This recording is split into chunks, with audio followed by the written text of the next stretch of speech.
Radio Publique Africaine.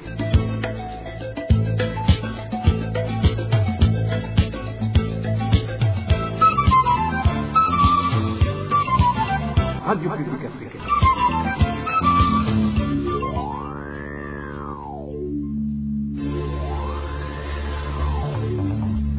C'est le moment de suivre le journal parlé en français. À la présentation, Émile Nivassoum. Nous sommes le 23 juin 2024 et au sommaire de cette édition, risque d'intensification de la crise régionale, comme les relations continuent de se détériorer entre le Rwanda et la coalition Burundi-RDC. International Crisis Group évoque également le déploiement des soldats burundais pour combattre le mouvement Red Tabara et M23 à l'est de la République démocratique du Congo. Indignation et colère chez certains Burundais après le récent discours d'Evariste Ndayishimiye en déclarant que les Burundais n'étaient pas pauvres. Le chef de l'État a remué le couteau dans la plaie selon ses citoyens burundais. Nous leur avons donné la parole. Au cours de ce journal, nous allons également parler de la pénurie de la farine de maïs à la prison centrale d'Ongozi. Tout de suite, le développement des titres. La pénurie du carburant n'a pas fini de faire parler d'elle au Burundi. Au lieu de chercher comment en finir avec cette carence une fois pour toutes, les autorités essaient de trouver des boucs émissaires. L'exemple le plus récent est celui du ministre de l'Énergie et des Mines qui accuse les importateurs du carburant de profiter de la situation pour détourner le peu de carburant disponible afin de le revendre au marché noir. L'allégation rejetée par les importateurs du carburant, Josiane Mouzaneza nous en dit plus. Donner 2000 litres de carburant à quelqu'un qui va à la source, c'est insensé. Ce sont ces gens mêmes qui approvisionnent le marché noir et on se retrouve à acheter 1,5 litre d'essence à 40 000 francs burundais alors qu'ils l'ont eu à 4 000 francs bou seulement. Pur mensonge. Ils ne nous donnent que 400 litres au grand maximum. Ces deux personnes que vous venez d'entendre opèrent dans le secteur pétrolier. La première est le ministre de l'Énergie et des Mines, un ministère qui a le carburant dans ses attributions. Quant à la deuxième, il s'agit d'un privé qui importe le carburant à partir de la Tanzanie. Comme vous l'avez compris, le ministre Ibrahim Uwizeye endosse la responsabilité de l'inondation du carburant sur les marchés noirs à ses privés, ainsi qu'aux pompistes qui seraient leurs complices. C'était lors des questions orales devant la Chambre haute du Parlement. Mais à part pointer du doigt ces privés, les réponses données par cette autorité prouvent que le gouvernement est déjà dépassé par cette situation. Néanmoins, le ministre Uwizeye dit avoir déjà pensé à un stratagème qui pourra aider à débusquer les fraudeurs, une trouvaille présentée avec fierté comme si c'était la voie qui allait conduire le pays vers le bout du tunnel. Je suis en train de penser à une stratégie que je ne vais pas vous révéler ici car je tiens à ce que les fraudeurs soient surpris. En fait, j'ai constaté qu'il y a des gens qui ne vivent que de ça, c'est-à-dire qui font le plein et vident ensuite les réservoirs et retournent encore faire le plein. Je suis déjà au courant d'autres astuces qu'ils utilisent pour se faire plein d'argent. Je vais collaborer avec les agents de l'ordre et je suis sûr qu'à défaut de faire mieux, on pourra au moins faire entrer de l'argent dans les caisses de l'État grâce aux amendes qu'on imposera à celui qui sera attrapé. Mais comme je vous l'ai dit, je me garde de révéler cette astuce. Lors de cette séance des questions orales, le ministre Ibrahim Uwizeye a également parlé d'une société gouvernementale qui trempe dans cette fraude du carburant sans pourtant la nommer, ce qui signifie que le gouvernement préfère jouer à l'autruche alors qu'il connaît très bien ceux qui tirent les ficelles.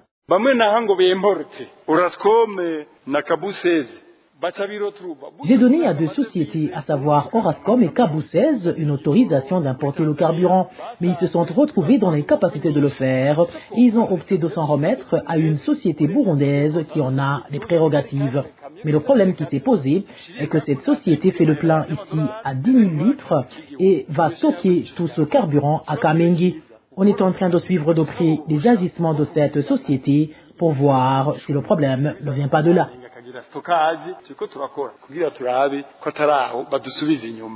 Ici, la question que plus d'un se pose est de savoir pourquoi le ministre s'en prend au privé alors qu'il est bel et bien au courant des magouilles opérées par cette société travaillant pour le compte du gouvernement. Et le ministre Ibrahim Ouidzeye d'essayer par tous les moyens de convaincre les sénateurs que les privés en sont pour quelque chose, car ils reçoivent une quantité excessive de carburant compte tenu du trajet qu'ils sont amenés à effectuer.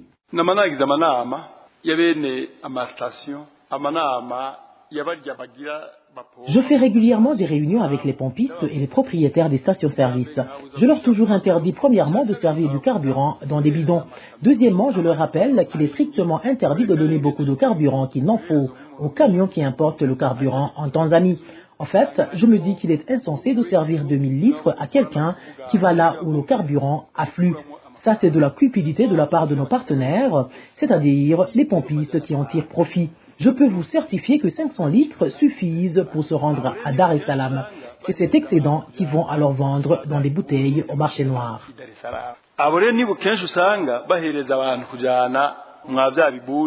Ces allégations du ministre Ibrahim Ouidzeye ont été balayées d'un revers de la main par les privés opérant dans ce secteur. Celui-ci qui s'est entretenu avec la RPA s'approvisionne à Dar es Salaam. Selon lui, il se débrouille souvent pour arriver en Tanzanie, vu que le carburant leur donné par Gitega est de loin insuffisant. Ils sont vraiment sans vergogne car ils savent très bien qu'ils ne nous donnent pas plus de 400 litres. On se débrouille pour trouver la quantité qui nous manque pour au moins faire le trajet jusque de l'autre côté de la frontière. La plupart d'entre nous sommes au chômage, faute de carburant. Celui-là fait le trajet Bujumbura-Tanga. Lui, il dit qu'il a une fois bénéficié de plus de 1000 litres de mazout, mais que ce n'était pas du tout suffisant vu qu'il parcourt plus de 1500 km pour arriver à destination. Sans vous mentir, j'ai déjà bénéficié de 1400 litres de carburant. Mais si on n'en use pas pour rouler en point mort, on risque d'avoir une panne bête. Mais cela dépend du type de camion que tu conduis, parce qu'il y en a qui peuvent faire ce trajet avec 1300 litres seulement. Dans nos éditions ultérieures, nous vous parlerons du calvaire que vivent ces chauffeurs de camions ainsi que leurs familles suite à cette pénurie de carburant. Je vous le disais en titre, le discours du président Evariste Ndayishimiye à l'occasion de la célébration de ses 4 ans de pouvoir ont été perçus comme une moquerie envers les Burundais. Il a dit que ces derniers n'étaient pas du tout pauvres. Selon les citoyens burundais qui se sont entretenus avec la RPA, tout ce que Ndayishimiye a dit n'engage que lui. Selon certains d'entre eux, c'est honteux pour un président de la République. Ce que le président de la République a dit est une honte pour notre pays. Tout en regardant la pauvreté que le peuple Burundi mène, c'est une honte pour notre nation. Tous les produits de première nécessité, les prix ont monté, voire même les produits importés. Les prix sont vraiment exorbitants. Le paysan n'a pas de moyens pour pouvoir survivre dans sa vie. Tout simplement, ce qu'il a dit, je dirais que ça n'engage que lui. Peut-être qu'il regarde dans ses caisses et il voit ces caisses remplies de dollars et il pense que tout le peuple Burundi en a. Malheureusement, ce sont des idées, un discours qui est vraiment, je dirais, honteux pour notre nation. La population burundaise ne peut pas se déplacer pour le moment. La population burundaise est capable de manger au moins 2 fois par jour. Comment alors le président dit que l'argent ne manque pas dans la population? Même s'il voit que sa famille est bien aidée, cela ne signifie que toute la population ne se trouve pas dans la misère. Alors, même si il est incapable de prendre tout ce qu'il veut et ne revient comme il le disait toujours, ils doivent comprendre que la population est dans la misère.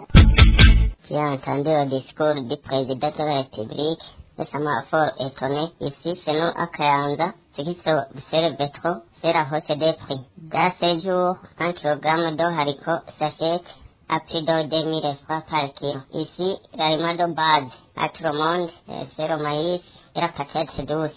Ce sont les deux denrées alimentaires qui s'observent trop sur le marché. Les gens qui parlent, où est-ce qu'on peut les tirer? C'est fort étonnant quand on dit que la population burundaise a de l'argent, mais qu'il manque des articles qui viennent de l'extérieur. Ce n'est pas normal d'entendre cela. Parce que si la population burundaise avait de l'argent, ils pouvaient se procurer de ces articles de l'étranger. Parce que ces articles, de ces produits étrangers sont achetés par de l'argent. Raison pour laquelle on ne peut pas dire que la population burundaise a de l'argent. Et l'autre indicateur est que même si on dit qu'on a une bonne production au Burundi, ce n'est pas correct parce qu'on voit que dans les denrées alimentaires, on observe la flambée des prix. C'est vraiment regrettable de voir que le président de la République du Burundi prononce un discours pareil. C'est vraiment honte pour le numéro 1 Burundi. Dire que la population se porte bien au niveau financier, qu'il n'y a pas de famine dans le pays, que les produits alimentaires sont en abondance, c'est vraiment une diversion. C'est de la démagogie et c'est très regrettable pour nous parce que ce que nous observons, c'est le contraire de ce que Monsieur le Président prononce ici et là lorsqu'il fait ses déplacements, parce que nous voyons que... Entre-temps, il s'observe un manque de farine de maïs depuis 4 jours à la prison centrale d'Ongozi. Actuellement, la vie est dure pour les détenus, étant donné qu'il y a aussi un problème de manque d'eau potable depuis 2 semaines. Les détails avec Nadège Irakoze.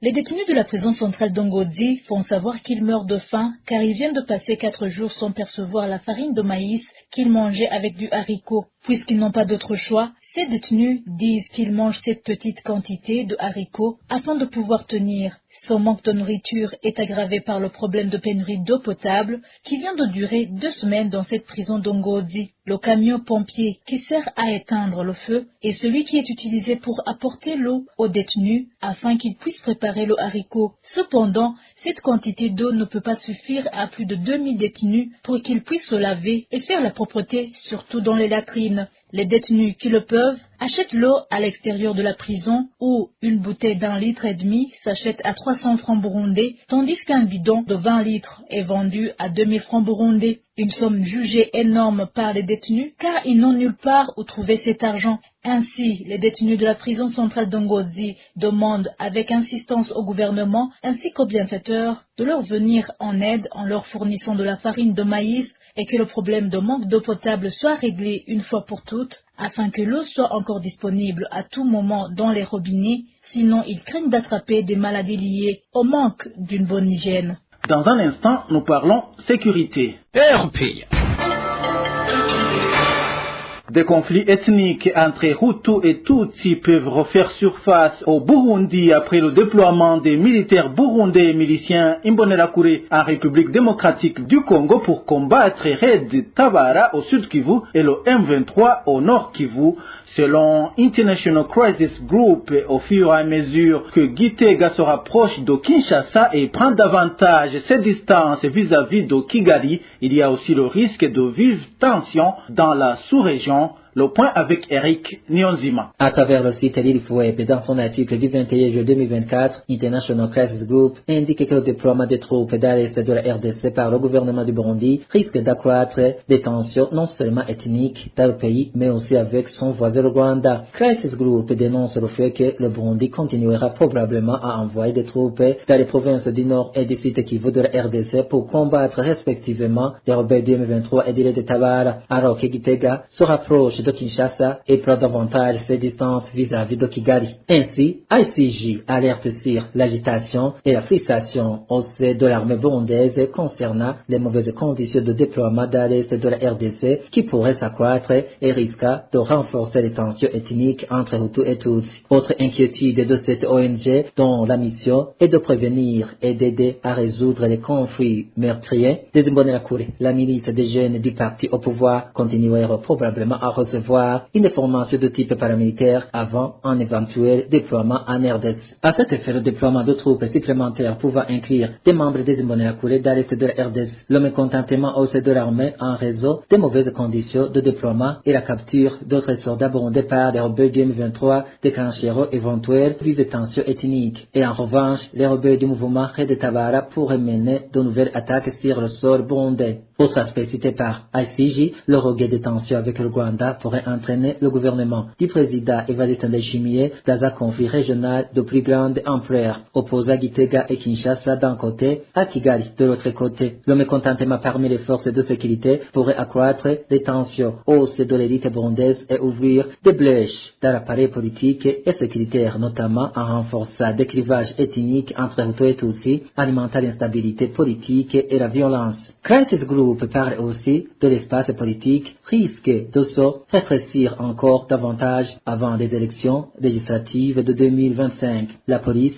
les services de renseignement et les Imbonerakure vont probablement restreindre encore davantage toutes les possibilités de discours critiques. La montée de la violence contre l'opposition, y compris ethnique, pourrait alors aggraver l'insécurité dans l'ensemble du pays, en particulier dans la province de Cibitoke, conclut International Crisis Group. Pour clore cette édition, parlons de ces 18 députés pro-Agathon Rwasa qui s'insurgent contre la correspondance du 11 juin du président de l'Assemblée nationale désignant le nommé Léopold Hakizimana comme président du groupe parlementaire du parti CNL. Dans une lettre du 19 juin adressée au président de l'Assemblée nationale, ces députés disent toujours reconnaître Agathon Rwasa comme président et représentant légal du Congrès national pour la liberté. Dans un point de presse animé ce samedi, Simon Bizimungu, un des députés pro-Agathon Rwasa, indique que la loi a été violée. Le seul groupe parlementaire du parti CNL qui existe à l'Assemblée nationale est un groupe parlementaire composé de 32 députés et qui est dirigé par l'honorable Agathon Rwasa, qui a été élu à 100% par les 32 députés. Le nouveau groupe parlementaire n'existe pas. Les arguments qu'on avance